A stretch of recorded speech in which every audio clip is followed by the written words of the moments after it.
सुन रहे हैं प्रेमचंद की लिखी कहानी मनोवृत्ति।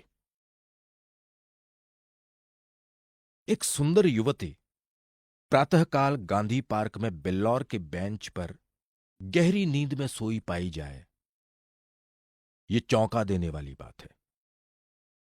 सुंदरियां पार्कों में हवा खाने आती हैं, हंसती हैं, दौड़ती हैं, फूल पौधों से खेलती हैं, किसी का ध्यान नहीं जाता। लेकिन कोई युवती रविश के किनारे वाले बेंच पर बेखबर सोए, वो बिल्कुल गैर मामूली बात है, अपनी ओर बलपूर्वक आकर्षित करने वाली। रविश पर कितने आदमी चहलकदमी कर रहे हैं, बूढ़े भी जवान भी, सभी एक क्षण के लिए वहीं ठिठक जाते हैं। एक नजर वो दृश्य देखते हैं और तब चले जाते हैं। युवक वृंद रहस्य भाव से मुस्काते हुए, वृद्ध जन चिंता भाव से सिर हिलाते हुए, और युवतियां लज्जा में आंखें नीची किए हुए।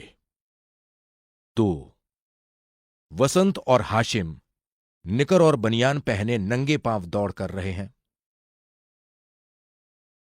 बड़े दिन की छुट्टियों में ओलंपियन रेस होने वाले हैं, दोनों उसी की तैयारी कर रहे हैं। दोनों इस स्थल पर पहुंचकर रुक जाते हैं और दबी आंखों से युवती को देखकर आपस में ख्याल दौड़ाने लगते हैं। वसंत ने कहा, इसे और कहीं सोने की जगह नहीं मिली? हाशिम ने जवाब दिया, कोई वेश्या है। लेकिन वेश्याएं भी तो इस तरह बेशर्मी नहीं करती। वेश्या अगर बेशर्म ना हो तो वो वेश्या नहीं। बहुत सी ऐसी बातें हैं जिनमें कुलवधू और वेश्या दोनों एक व्यवहार करती हैं। कोई वेश्या मामूली तौर पर सड़क पर सोना नहीं चाहती। रूप छवि दिखाने का नया आर्ट है। आर्ट का सबसे सुंदर रूप छिपाव है, दिखाव नहीं। वेश्या इस रहस्य को खूब समझती हैं। अरे उसका छुपाव केवल आकर्षण बढ़ाने के लिए है।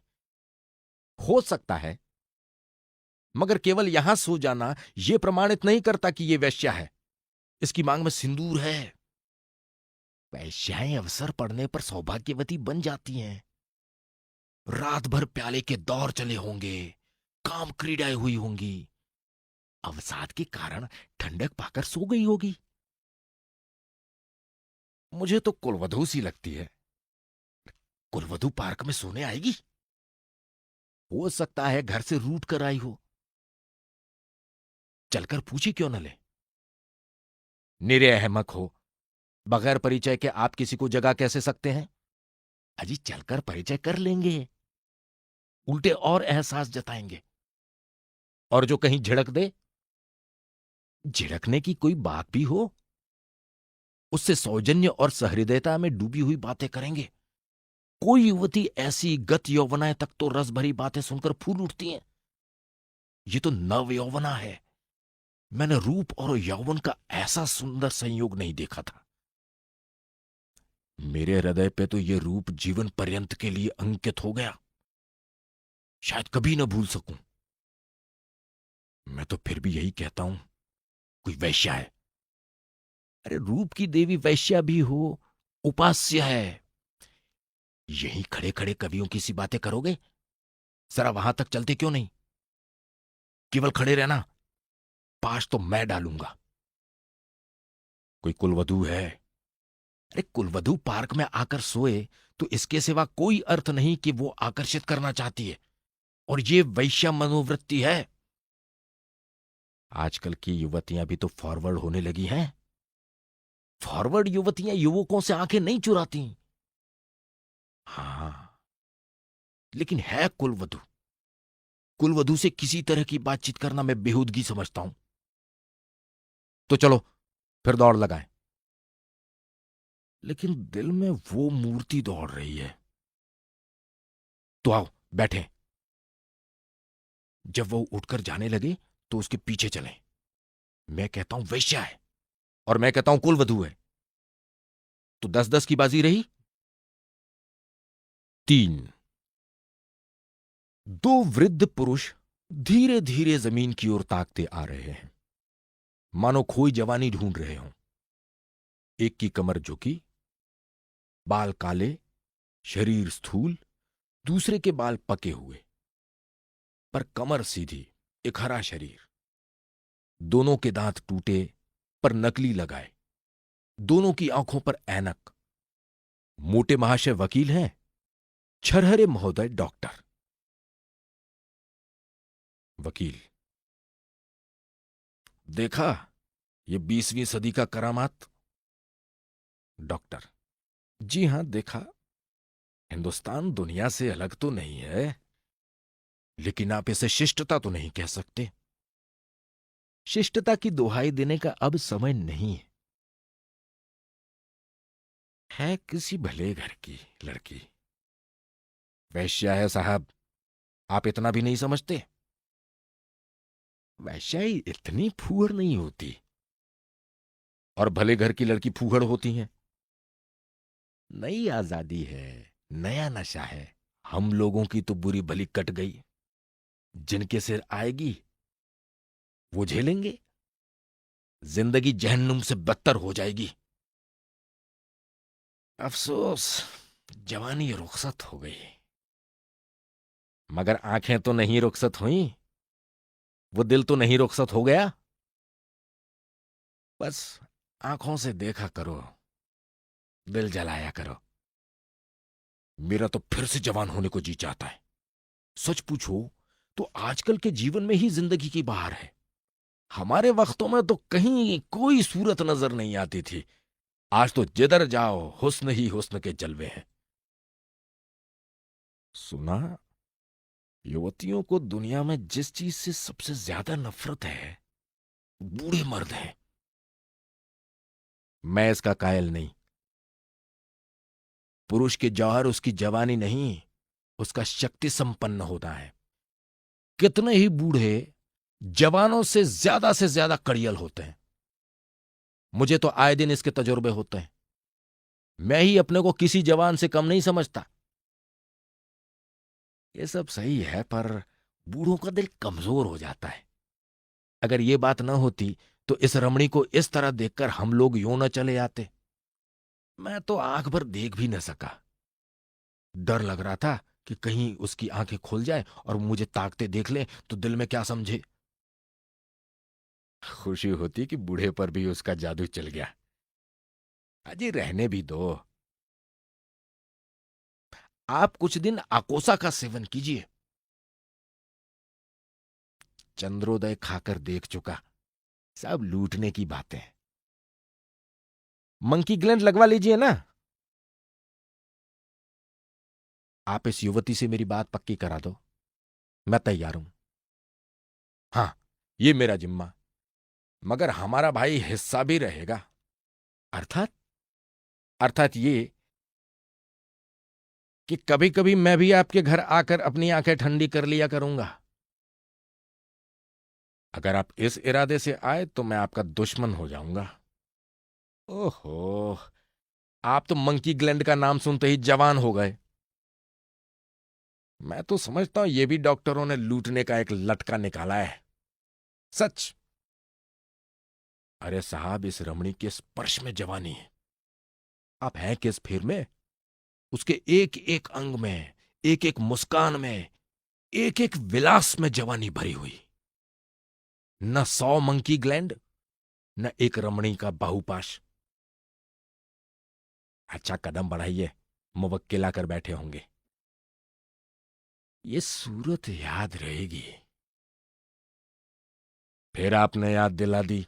वो इस तरह सोई है इसलिए कि लोग उसके रूप को, उसके अंग विन्यास को, उसके बिखरे हुए केशों को, उसकी खुली हुई गर्दन को देखें और अपनी छाती पीटें। इस तरह चले जाना उसके साथ अन्याय है। वो पुला रही है और आप भागे जा रहे हैं। हम जिस तरह दिल से प्रेम कर सकते हैं, जवान कभी कर सकता है? बिल्कुल ठीक। मुझे तो ऐसी औरतों से साबका पड़ चुका है जो रसिक बूढ़ों को खोजा करती हैं।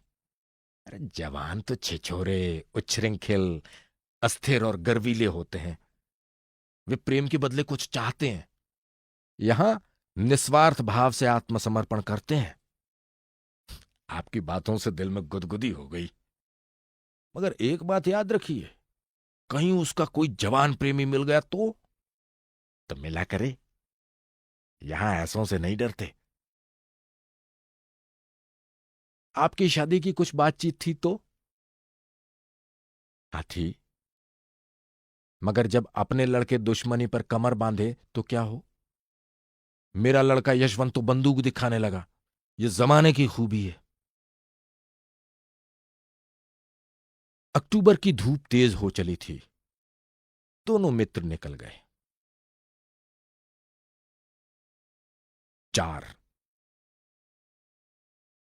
दो देवियां, एक वृद्धा, दूसरी नवयौवना, पार्क के फाटक पर मोटर से उतरी और पार्क में हवा खाने आई।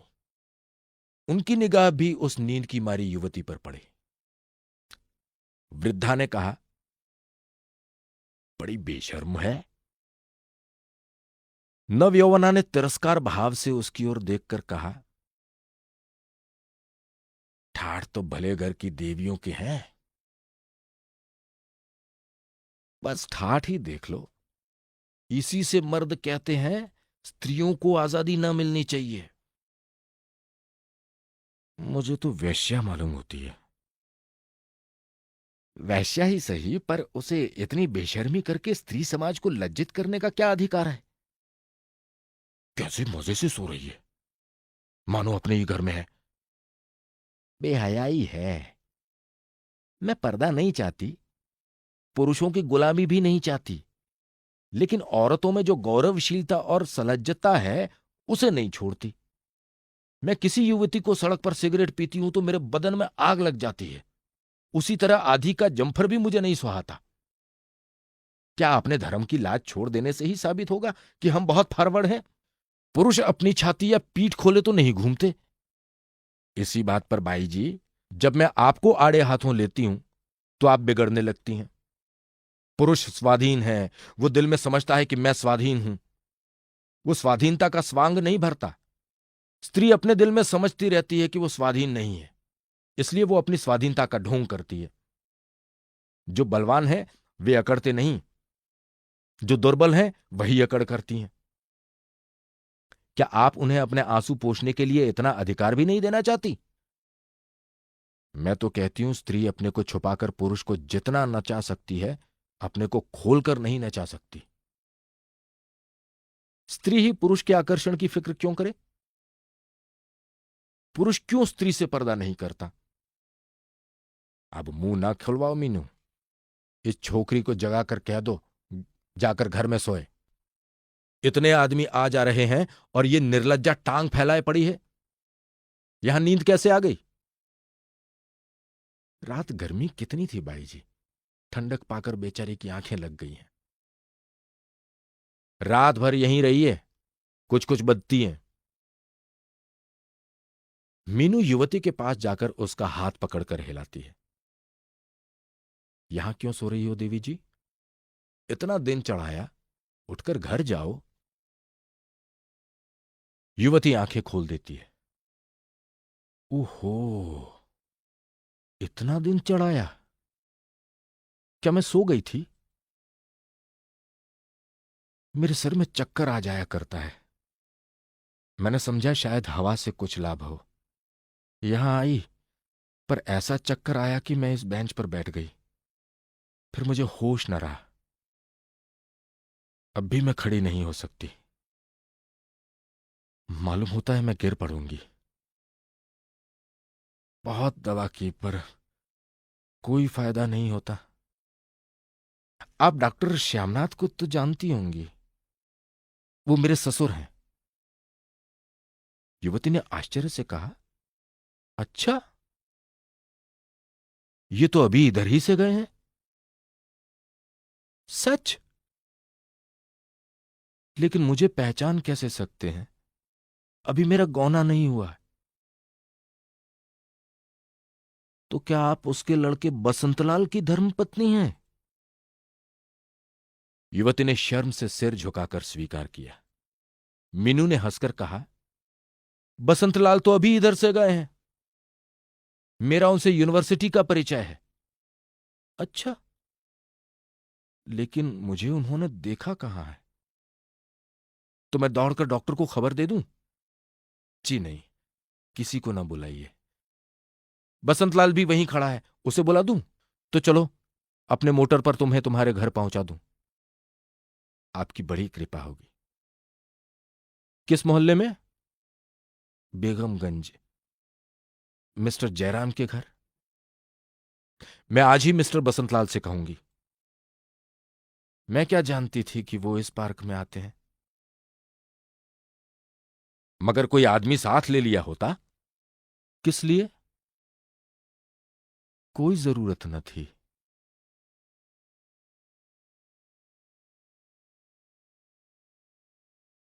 अभी आप सुन रहे थे प्रेमचंद की लिखी कहानी मनोवृत्ति। गाथा में इसे आपके लिए प्रस्तुत किया भूपेश कुमार पंड्या ने।